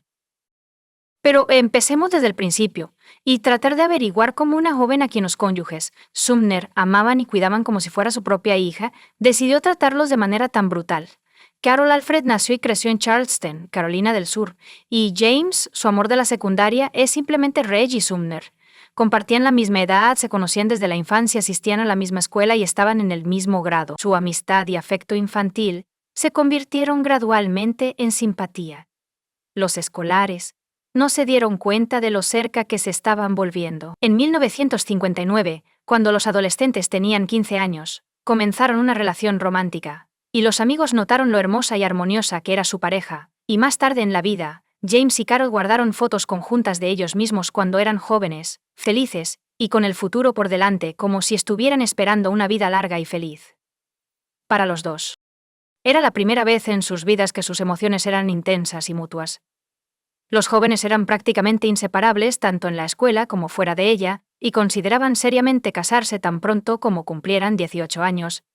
Sus padres apoyaron la decisión de sus hijos, y no tenemos nada en contra de su matrimonio, pero la vida tenía un desenlace muy diferente. Una larga separación en 1962. Los amantes se graduaron de la escuela secundaria, pero no tuvieron tiempo para casarse. Unos meses después, James fue llamado al servicio militar en el ejército. Él y Carol decidieron posponer la celebración hasta que él regresara a casa, y también acordaron enviarse cartas regularmente. Pasó el tiempo, la separación se prolongó, y a mediados de los años 60, el joven fue enviado a un punto caliente en Vietnam, después de lo cual se cortó el contacto con él. Carol no sabía si su amante seguía vivo porque dejó de escribirle. Carol decidió continuar sus estudios mientras también trabajaba en la base aérea de Charleston. Se casó unos años después, pero su primer matrimonio terminó rápidamente, y la pareja no tuvo hijos juntos. La joven se casó con un hombre llamado Richard en 1975, y su único hijo, una hija llamada Rhonda, nació en 1977. Sin embargo, el segundo matrimonio también fracasó porque el esposo abusaba de las bebidas calientes y frecuentemente levantaba la mano contra su esposa. A mediados de la década de 1980, Carol no podía soportar el constante abuso de su esposo, así que tomó a su hija y solicitó el divorcio. Pero Richard no dejó a su exesposa en paz, la persiguió literalmente intentando arruinarle la vida, y en 1987 tuvo éxito. Compró una pistola con munición, y después de otra gran dosis de alcohol, fui a enfrentarme con el excónyuge. Ofreció tocar el timbre, y Carol, sin saberlo, le abrió la puerta. Rhonda, de 10 años, estaba detrás de ella en la habitación. Sin embargo, la presencia de su hija no detuvo al padre ebrio, quien sacó un arma y disparó varias veces contra Carol, justo frente al niño. Luego se subió a su coche, condujo hasta una zona desierta, sacó su arma y se disparó la bala restante en la sien, matándose al instante. Carol tuvo la suerte de sobrevivir porque los vecinos escucharon los disparos y los gritos desesperados del niño, y llamaron inmediatamente a una ambulancia y a la policía. La joven estuvo al borde de la muerte, perdió mucha sangre y fue considerada crítica durante varios días. Carol se sometió a una serie de operaciones complejas, incluidas transfusiones de sangre, y se recuperó gradualmente, pero quedó completamente ciega del ojo derecho y quedó permanentemente discapacitada a finales de la década de 1990. Su salud ha vuelto a deteriorarse significativamente. No se sentía bien. Perdí una cantidad notable de peso y experimenté un dolor y debilidad extremos. Después de un examen exhaustivo en el hospital le diagnosticaron cáncer de hígado, lo cual fue una noticia decepcionante. En 1987, cuando los médicos luchaban por su vida, el cuerpo de Carol portaba accidentalmente el virus de la hepatitis C, del cual ella no estaba al tanto y no trató. Como resultado, el virus que infectó su hígado lo devastó durante años, causando cáncer. Sin embargo, la condición de Carol se estabilizó como resultado del tratamiento y una terapia de apoyo cuidadosamente elegida. Tenía que tomar sus medicamentos recetados a diario por el resto de su vida, así como tener chequeos médicos regulares para hacer los ajustes necesarios a su tratamiento. Carol perdió su trabajo en la base de la Fuerza Aérea después de recibir heridas de bala graves. Con el cáncer añadido a su lista de diagnósticos decepcionantes, no podía trabajar físicamente ni estar de pie durante períodos prolongados. Así que Carol aceptó un puesto como operadora de centro de llamadas para una compañía de televisión por cable en su ciudad natal de Charleston. James, por otro lado, no tuvo la oportunidad de presentarse durante bastante tiempo después de llegar a Vietnam. La guerra se prolongó. El hombre resultó gravemente herido, casi perdiendo la pierna, y pasó un largo periodo de tiempo en el hospital. Su nombre fue incluido erróneamente en las listas de los fallecidos, por lo que incluso sus familiares asumieron que ya no estaba vivo. El invocador tuvo la suerte de vivir y regresar a casa años después. La conexión de Carol se había perdido hace mucho tiempo. Se había mudado, casado y creía que su primer amor había muerto en un punto caliente. James pronto se casó, pero sus heridas de guerra le hicieron desarrollar diabetes y una serie de otras enfermedades crónicas. Nunca pudo ser padre. Unos años después, el matrimonio terminó, y desde entonces ha estado viviendo solo. James consiguió un trabajo como simple obrero en el ferrocarril local y dejó de esperar sorpresas agradables en la vida. La voz parece dolorosamente familiar. Carol estaba ocupada con su trabajo como de costumbre en el otoño de 2000, contestando teléfonos y asesorando a los clientes. Cuando la joven atendió otra llamada de este tipo, reconoció una voz que le puso los pelos de punta. Reconoció a su primer amor de la secundaria de inmediato, pero tenía miedo de equivocarse porque asumía que James había muerto. Carol respondió a todas las preguntas de los clientes antes de girarse repentinamente hacia él y decir su nombre completo. Hubo silencio al otro lado de la línea, y el hombre preguntó tímidamente cómo ella sabía su nombre. Carol estalló en lágrimas en respuesta, revelando que ella era la chica con la que había salido en la escuela secundaria, y con quien alguna vez había planeado casarse. Durante los siguientes minutos, ambos lloraron en el tubo, incapaces de decir nada. Luego descubrieron que todavía vivían en su ciudad natal y acordaron encontrarse la noche siguiente en la reunión. Según Rhonda, 38 años después, su madre regresó a casa del trabajo ese día emocionada, luciendo como una colegiala enamorada y hablando sin parar sobre James. Carol se preparó para la cita del día siguiente probándose vestidos y arreglándose el cabello y el maquillaje. Carol se dio cuenta de que ya no era la belleza juvenil. James Sumner la recordaba así. Pero ella quería verse bien y recuperar el corazón de su antiguo amante. Fue un encuentro emocionante para ambos, ya que la pareja no se había visto en 38 años. Hablaron de todo en el mundo, y no podían parar. Hablaron sobre los altibajos de sus vidas, matrimonios fallidos, trabajo, problemas de salud y lo felices que eran cuando estaban juntos. Sus viejas emociones resurgieron de nuevo. James y Carol estaban ansiosos por recuperar los años perdidos. Empezaron a verse todos los días. Y después de solo unas semanas, decidieron mudarse juntos y comenzar a vivir juntos. 5 meses después, Carol se casó y se mudó a la casa de su esposo en el vecindario de Riverland Terrace. La vida familiar y los vecinos problemáticos. La pareja primero vivió en su ciudad natal de Charleston, Carolina del Sur. Estaban enamorados, felices, involucrados en los detalles de la vida diaria y se cuidaban reverentemente el uno al otro porque ambos eran jóvenes y tenían problemas de salud. James ha conocido a la familia Cole durante muchos años y viven al lado de la pareja. Steven, el cabeza de familia, había luchado anteriormente en Vietnam, resultó gravemente herido y estaba confinado a una silla de ruedas. Natalie, su esposa, desapareció en el trabajo y no regresó a casa hasta mucho más tarde. Prefiere pasar tiempo con amigos en un bar. Tiffany, su hija, fue dejada a su suerte desde una edad temprana, frecuentemente merodeando por la calle sin nada que hacer y sin dinero ni siquiera para unas pocas monedas. Tiffany todavía estaba en la escuela secundaria y de buen humor cuando James y Carol se mudaron por primera vez. Carol inmediatamente simpatizó con la chica vecina. Realmente sentía pena por la escolar, que había sido rechazada por su propia madre, Carol, de todas las maneras posibles durante 5 años. Tiffany la invitó a unirse a su familia para el almuerzo y la cena, que estaban deliciosos. Ocasionalmente le compraba ropa a la niña, e incluso le daba dinero para gastos menores. Carol la trataba como si fuera su propia hija, colmándola de cariño y atención. Cuando los Sumner decidieron vender su marca de coches, la furgoneta Chevrolet Lumina, Tiffany preguntó si podía pagar a plazos. Como la chica no tenía dinero y necesitaba el coche, la pareja acordó darle el vehículo por casi nada. La cantidad acordada era ridícula, dividida en una docena de pagos repartidos a lo largo de un año, una reubicación forzada y una desaparición misteriosa. A principios de 2005, los Sumner decidieron trasladarse al soleado estado de Florida. Fue una medida forzada porque la salud de ambos cónyuges se había deteriorado significativamente, y los médicos les recomendaron mudarse al sur y más cerca del océano. Ambos estaban jubilados en ese momento, así que tomaron la decisión de hacer un cambio significativo en sus vidas. Carol y James vendieron su espaciosa casa en Charleston y compraron bienes raíces en Jacksonville, la ciudad más grande y poblada de Florida. También compraron un nuevo Lincoln Town Car. La pareja estaba muy contenta y se instaló en un nuevo entorno, haciendo planes para su vida futura juntos. Carol llamaba a su hija adulta Rhonda todos los días, contándole sobre su vida y compartiendo sus pensamientos y planes. Como resultado, la niña se sorprendió y emocionó un día de junio de 2005. Su madre no llamó ni respondió a sus llamadas.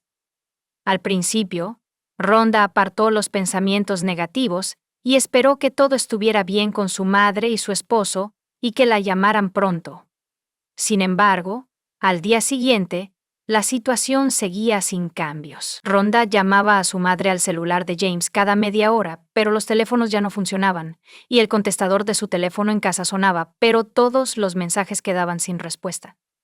En el tercer día, Rhonda decidió conducir ella misma a otro estado para ver cómo estaban su madre y su padrastro. Salió temprano por la mañana y condujo durante aproximadamente 5 horas antes de llegar a la casa de Sumner. La ausencia de un coche fue lo primero que notó Rhonda, pero estaba lejos de ser la única rareza. Cuando la chica se acercó a la puerta principal, descubrió que estaba entreabierta. La casa estaba en silencio, con una luz encendida en una de las habitaciones. Aunque el sol brillaba intensamente afuera, Rhonda llamó a su madre y a James, pero no hubo respuesta. Luego entró en la cocina, donde descubrió una mesa puesta para 2 con comida que parecía haber estado allí durante al menos 3 días. Parecía que los dueños se habían reunido para cenar, pero habían abandonado abruptamente la comida y se habían ido a otro lugar. Además, la casa en sí estaba hecha un completo desastre.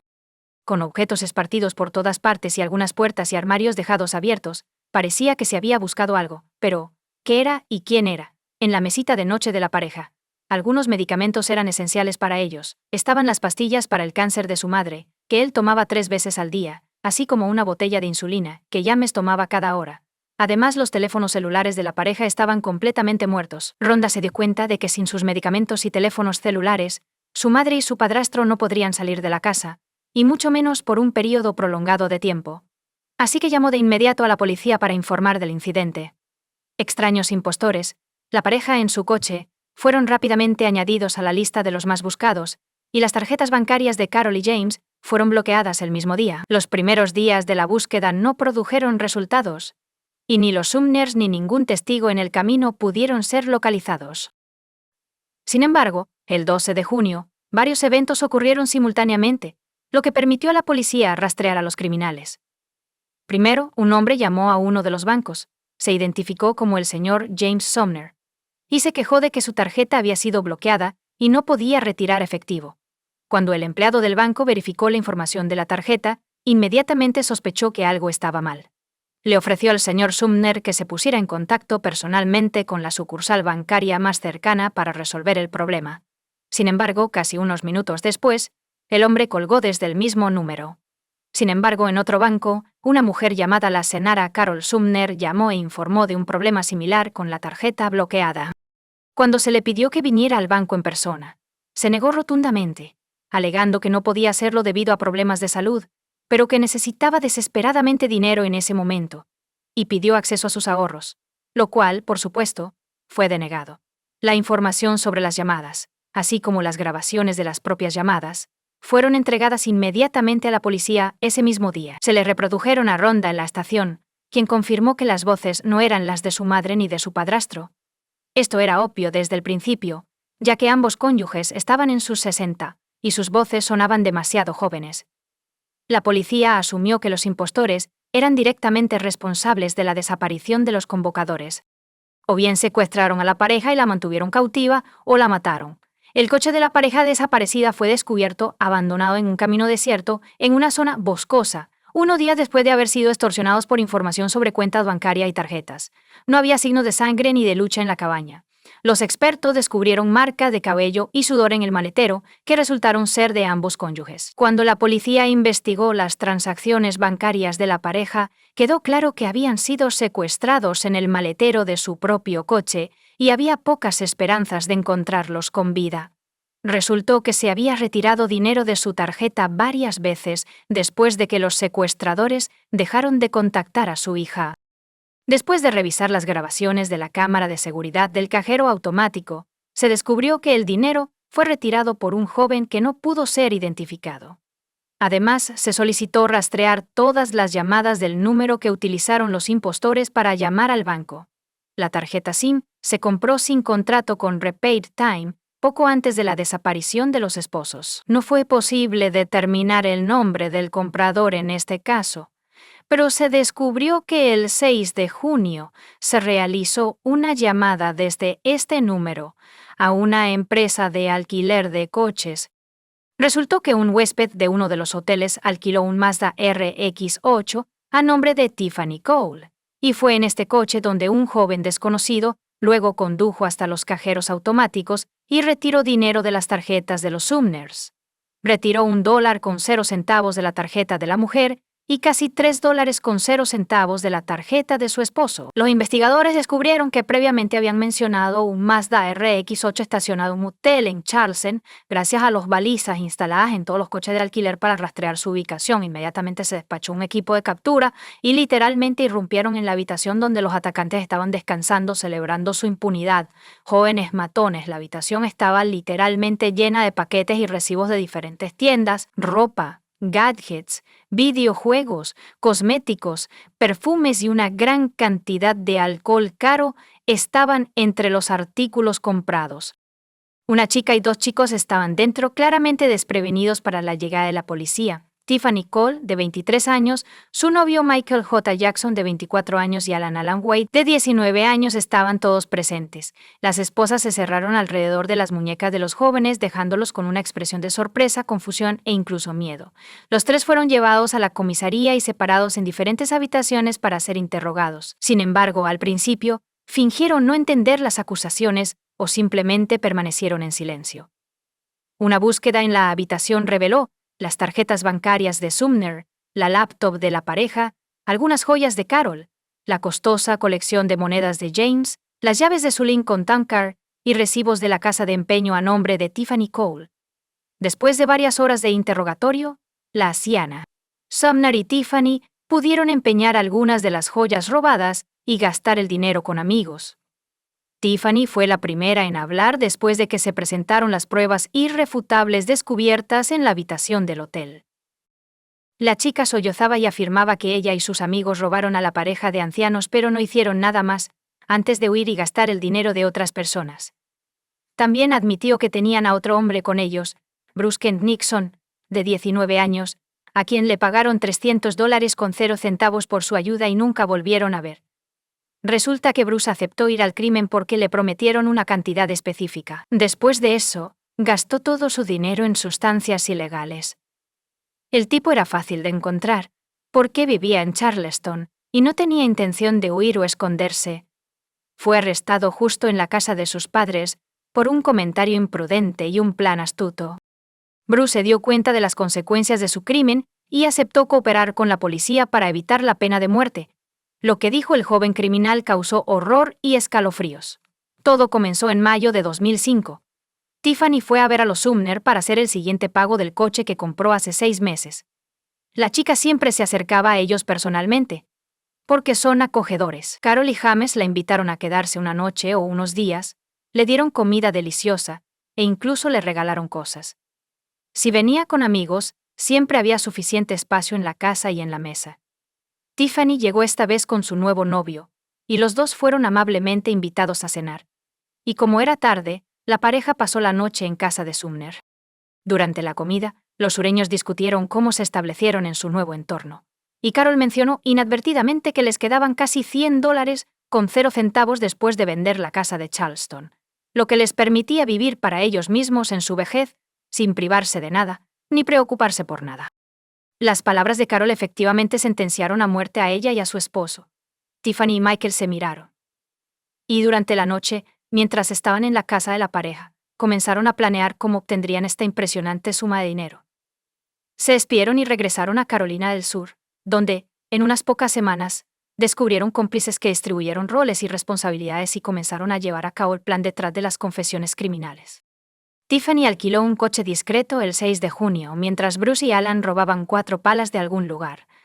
Condujeron juntos a los suburbios de Jacksonville, donde eligieron un lugar desierto en el bosque y comenzaron a cavar un agujero profundo que se convertiría en la tumba de los Sumners. Tiffany fue a una ferretería la mañana del 8 de julio y compró cuerda y cinta adhesiva, que distribuyó entre sus cómplices. Esa noche, Bruce y Alan llamaron a la puerta de las posibles víctimas, fingieron necesitar ayuda y pidieron permiso para hacer una llamada telefónica desde su casa. Carol pensó que estos jóvenes eran extraños, pero los dejó entrar de todos modos, suponiendo que necesitaban ayuda. Cuando entraron, atacaron inmediatamente a la mujer indefensa y a su esposo, quien corrió hacia sus gritos y los amenazó con una pistola de juguete. Las manos y los pies de la pareja fueron atados fuertemente con cinta adhesiva, los vendaron los ojos y los interrogaron sobre el dinero y los objetos de valor en la casa. Bajo tortura y amenazas de muerte, la pareja les dio a los intrusos toda la información sobre sus cuentas bancarias y los códigos PIN de sus tarjetas, con la esperanza de que les perdonaran la vida. Sin embargo, una vez que los bandidos tuvieron la información necesaria, más personas entraron en la casa. Ayudaron a arrastrar a la pareja al patio trasero de la casa y a meterlos en el maletero de su coche familiar, que fue conducido por Alan y Bruce. Tiffany y Michael condujeron un Mazda RX-8 alquilado. En caso de encontrarse con una patrulla de policía en el camino que pretendiera detener el coche con la pareja en el maletero, el segundo coche debería haber desviado su atención acelerando rápidamente. Están rompiendo las reglas de manera descarada. Sin embargo, no había nadie en su camino, y ambos coches llegaron a la escena sin problemas. En el maletero, James pudo liberar su brazo y quitarse la venda y la cinta adhesiva de la cara, tanto de él como de su esposa, evitando que ella se asfixiara. Pero no tuvieron tiempo para nada más. ¿Cuál fue su sorpresa, desconcierto y shock cuando el maletero se abrió y la pareja reconoció a Tiffany y a su novio, quienes los habían visitado recientemente? Los Sumners fueron conducidos varios metros a través del bosque hasta una tumba preparada para ellos, en la que luego los empujaron. La pareja suplicó por sus vidas, pero los jóvenes criminales decidieron matarlos de la manera más brutal posible y enterrarlos vivos. Bruce declaró que los cubrieron con tierra durante aproximadamente 1 hora. A lo largo del proceso, los ancianos atados lloraron, se confesaron su amor mutuamente y se despidieron.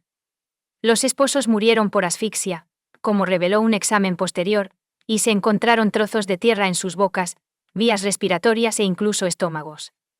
Después de completar su espantosa tarea, los forajidos abandonaron el Lincoln en el bosque y regresaron al pueblo en un coche alquilado. Fueron a la casa de Sumner y tomaron todo lo valioso que pudieron encontrar antes de regresar a Carolina del Sur y gastar el botín. Sin embargo, 2 días después, las tarjetas robadas fueron bloqueadas. Después de otros 4, todos los criminales fueron arrestados, juzgados y condenados. Bruce Nixon fue el único que admitió su culpabilidad desde el principio y aceptó cooperar con la investigación con la esperanza de recibir clemencia. Fue él quien les mostró las tumbas de los esposos y les contó en detalle lo que sucedió esa terrible noche. Tiffany afirmó que su novio Michael era el autor del crimen, quien se había vuelto loco tras enterarse de la vasta fortuna de los Sumners. Después de que se vendió la casa, su abogado insistió en que la chica era una cómplice y no tenía ninguna participación directa en el asesinato. Jackson y Alan Wade prefirieron permanecer en silencio, pero las pruebas hablaban por ellos. La inocencia de Tiffany Cole no fue creída por el jurado porque participó en el desarrollo del plan criminal, Alquiló un coche y ideó una maniobra de distracción en caso de que fueran perseguidos repentinamente por la policía. Ayudaron a cavar las tumbas de los esposos, y después de alquilar artículos robados de la casa de empeño, estaban ansiosos por gastar el dinero. Esto fue demostrado por una gran cantidad de fotos que tomó vistiendo la ropa comprada y en una limusina alquilada por los criminales para celebrar su éxito. Como resultado, Bruce Nixon recibió una sentencia de cadena perpetua sin posibilidad de libertad condicional. Jackson, Tiffany y Alan Wade recibieron la pena de muerte. Los criminales presentaron numerosas apelaciones y quejas, pero todas fueron denegadas, y la sentencia se mantuvo sin cambios, con la excepción de que, en 2023, 18 años después de su atroz crimen, la misma sentencia de muerte nunca se ejecutó. Comparte tu opinión con nosotros en los comentarios y suscríbete al canal para más contenido.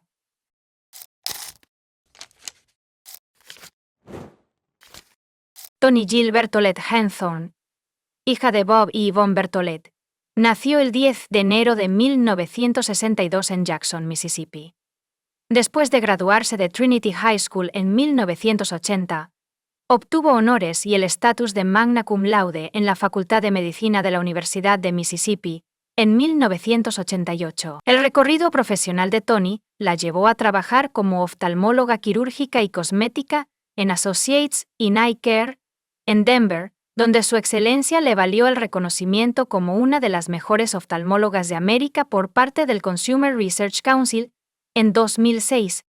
Toni era un miembro activo de su comunidad fuera de la medicina, asistiendo y enseñando en la escuela dominical de la iglesia comunitaria Cherry Hills. Toni no solo era una pianista consumada, sino que también tenía una hermosa voz y cantaba en varios coros de la iglesia. Su dedicación a su fe era evidente en sus contribuciones perspicaces a godquestions.org, donde compartía sus perspectivas cristianas de manera regular. Harold y Toni Hawthorne se conocieron en línea en 1999 y se casaron después de solo 9 meses. A pesar de su exitosa carrera como cirujana ocular, el principal objetivo de Toni era tener un matrimonio y una familia felices. Esta ambición parecía hacerse realidad cuando conoció a Harold, quien se presentó como un empresario adinerado, involucrado en la recaudación de fondos para instituciones educativas y iglesias. Harold persuadió a Toni para que se mudara a Colorado desde Jackson, Mississippi durante su encuentro. A pesar de las dificultades de dejar a su familia y amigos en Mississippi, Toni está emocionada por comenzar una nueva vida con su esposo. Su familia culminó en 2005, con el nacimiento de su hija Hailey el 29 de septiembre de 2012. Toni Hawthorne y su esposo Harold Hawthorne fueron de excursión al Parque Nacional de las Montañas Rocosas, en Colorado, el sábado, para celebrar su 12º aniversario de bodas. Poco antes de las 3:30 p.m., se desviaron del sendero y almorzaron en la cima de un acantilado pintoresco.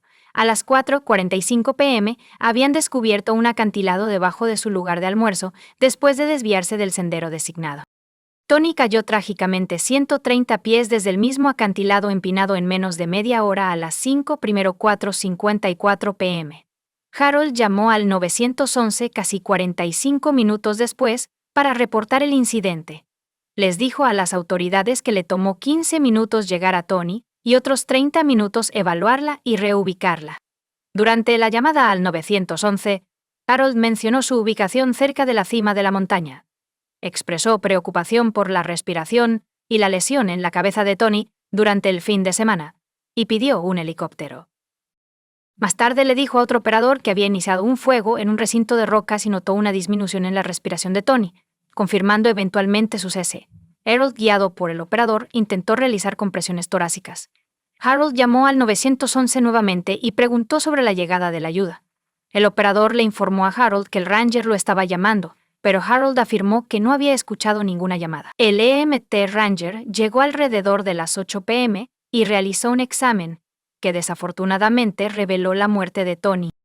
Las autoridades interrogaron a Harold sobre las circunstancias que rodearon la muerte de Toni. A pesar de afirmar que no presenció la caída de Toni porque estaba leyendo mensajes de texto y solo vio un borrón, Harold dio versiones contradictorias a otros. En una ocasión afirmó que Toni se había acercado demasiado al borde mientras hablaba con otra persona. Afirmó que Tony estaba intentando tomar fotografías y se resbaló al escuchar la trágica noticia de la muerte de Tony. Sus padres, Bob y Yvonne Berthollet, tuvieron una fuerte reacción. Bob inmediatamente afirmó que la empujó, lo cual fue interpretado inicialmente como una muerte accidental. Los padres de Tony claramente habían estado preocupados por su bienestar durante bastante tiempo.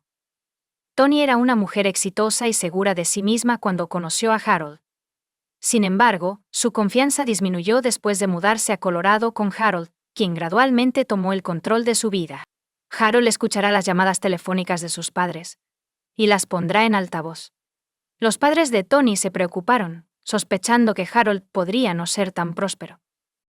Como empresario afirmaba depender de los ingresos de Tony. Sin embargo, estaban preocupados por más que solo su situación financiera. Creían que él aislaba a Tony de su familia y amigos. Una sensación de inquietud persistía, lo que llevó a Yvonne a buscar conversaciones con Tony.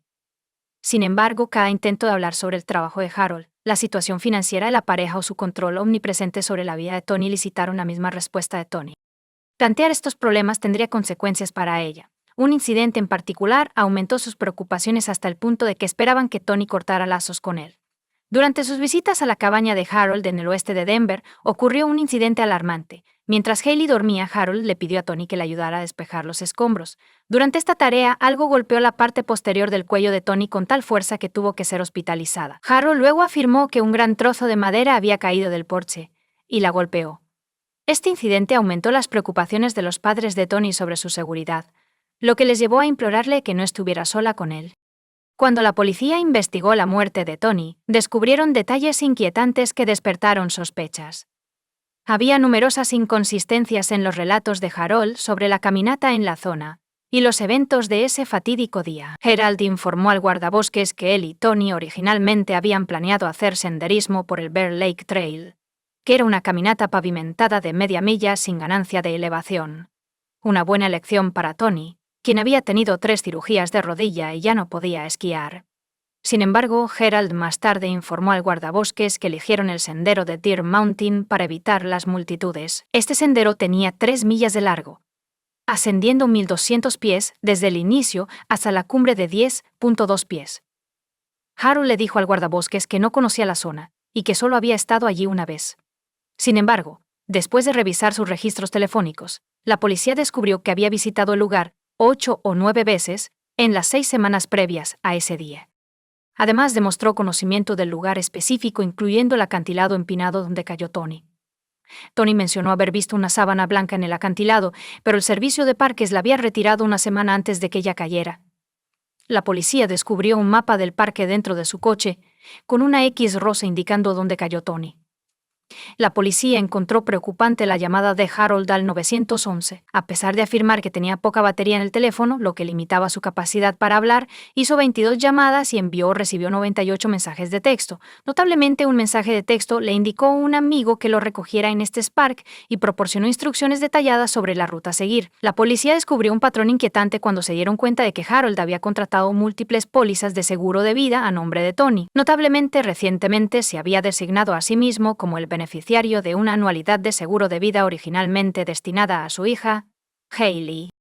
Sin embargo, este no fue un evento aislado. La investigación reveló que Harold tenía un historial de beneficiarse de pólizas de seguro de vida, ya que también había sido nombrado beneficiario de la póliza de su primera esposa. En mayo de 1995, Harold se casó con Sandra Lynn Henford. El 6 de mayo de 1995, la pareja estaba conduciendo por una carretera remota cerca de Sedalia, Colorado, en una noche fría y oscura. Durante el viaje nocturno, un Jeep Cherokee desarrolló un problema con una llanta, obligándolos a detenerse y cambiarla. La primera esposa de Lynn, Harold, se metió debajo del Jeep, que estaba sostenido por 2 gatos, para cambiar la llanta. Lynn fue trágicamente aplastada cuando el Jeep cayó sobre ella. Harold hizo señas a los automovilistas que pasaban para pedir ayuda, pero Lynn no sobrevivió. Inicialmente la muerte fue considerada accidental. La causa fue identificada como asfixia traumática por ser aplastada bajo el coche, lo que resultó en lesiones internas mortales. Tras la muerte de Tony, una reexaminación del caso de Lynn reveló errores cometidos durante la investigación inicial, dejando varios problemas sin resolver. Harold, como el único testigo del trágico incidente de Lynn, dio a la policía declaraciones que eran inconsistentes. Las discrepancias incluían afirmaciones contradictorias sobre la dirección en la que conducían esa noche, con Harold afirmando que iban tanto hacia el este como hacia el oeste. Además, proporcionó información contradictoria sobre una parada en un restaurante antes de la muerte de Lynn, insinuando que ya habían cenado allí y afirmando que estaban en camino al restaurante. Es notable que las autoridades no verificaron las declaraciones de Harold con el restaurante antes de confirmar su presencia esa noche. Surgieron más inconsistencias, incluyendo declaraciones contradictorias sobre el estado del neumático. Harold lo describió alternativamente como plano y esponjoso. Notablemente, se encontró una huella parcial en la rueda sobre la llanta faltante, donde Lynn la estaba cambiando. Sin embargo, esta huella nunca se comparó con los zapatos de Harold para ver si coincidían. La posición de la huella sugería que era el resultado de alguien pateando el coche, lo que podría haber causado que el jeep cayera y aplastara a Lynn. Desafortunadamente, esta pista no se siguió en la investigación inicial. Antes de la trágica muerte de Lynn, Harold compró una póliza de seguro de vida sustancial para ella e informó a la policía que recibiría $300,000 con 0 centavos. Una verificación independiente habría revelado que en realidad iba a recibir el doble de esa cantidad. Este aumento fue el resultado de un cambio que Harold hizo en la póliza poco antes de la muerte de Lynn, permitiendo una compensación doble en caso de su muerte como resultado de un accidente. Además, el expediente de investigación detalló un encuentro con un mecánico que pasó junto a Harold y Lynn alrededor de las 9:30 p.m. y ofreció asistencia. Harold rechazó la oferta. El expediente también mencionaba a Patricia Montoya. Patricia contactó a la policía un día después de la muerte de Lynn, preguntando, ¿ya han arrestado al esposo? Patricia le dijo a la policía que ella y su familia estaban conduciendo a casa alrededor de las 10 p.m., cuando Harold los detuvo para pedir ayuda. A pesar de sus esfuerzos por encontrar un teléfono para llamar al 911, no pudieron encontrar ninguno. Así que procedieron a sacar a Lynn de debajo del coche. Harold se opuso vehementemente a su intervención, advirtiéndoles que no la tocaran, incluso cuando intentaron hacerle resucitación cardiopulmonar. Harold se resistió y se negó a darle a Lynn su abrigo para mantenerla caliente. Lynn fue finalmente trasladada en helicóptero a un hospital cercano, pero murió por lesiones internas durante la cirugía. Curiosamente, no se presentaron cargos contra Harold en relación con la muerte de Lynn. Sin embargo, en el caso de Tony, Harold fue acusado de asesinato en primer grado. La fiscalía afirmó que él empujó deliberada e intencionadamente a Tony por el acantilado hasta su muerte. Para respaldar su caso, la fiscalía presentó un mapa con una X marcada que indica el lugar donde cayó Tony. El jurado también escuchó sobre los registros telefónicos que mostraban a Harold visitando el parque varias veces en las semanas previas a la muerte de Tony. Dada la ubicación remota de Tony con un servicio celular deficiente y sin estaciones de ayuda cercanas, el tribunal examinó la llamada al 911 con mayor detalle.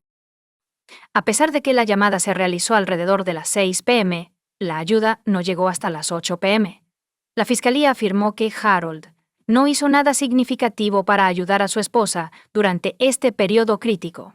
Para respaldar esta afirmación, la fiscalía llamó a Julie Sullivan, la despachadora de servicios de emergencia, para testificar que siguió un protocolo estandarizado al guiar a las personas a través de la RCP por teléfono y que había manejado aproximadamente 240 llamadas similares antes de hablar con Harold.